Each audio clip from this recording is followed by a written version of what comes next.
നിങ്ങളും പെടും.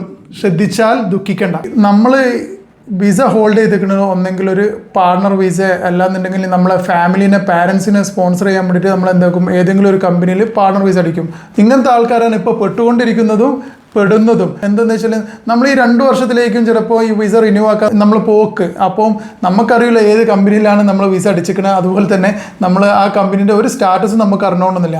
എമിഗ്രേഷൻ്റെ പുതിയ അപ്ഡേറ്റ് ആണ്, ഈ പാർട്ണർ വിസ റിന്യൂ ആക്കുമ്പോൾ ബാങ്ക് സ്റ്റേറ്റ്മെൻറ്റ്, വാറ്റ് എല്ലാം നമ്മൾ സബ്മിറ്റ് ചെയ്യണം. ഫ്രീലാൻസ് വിസ അതുപോലെ തന്നെ പാർട്ണർ വിസ നമ്മൾ എവിടെന്നെങ്കിലും ഒരു പർച്ചേസ് ചെയ്യുമ്പോഴോ അല്ലെങ്കിൽ ആരെങ്കിലും നമ്മൾ കയ്യിൽ നിന്ന് എടുക്കുമ്പോൾ ശ്രദ്ധിക്കുക. ഈ ഒരു ആൾക്കാരെല്ലാവരും പെടാൻ സാധ്യതയുണ്ട്.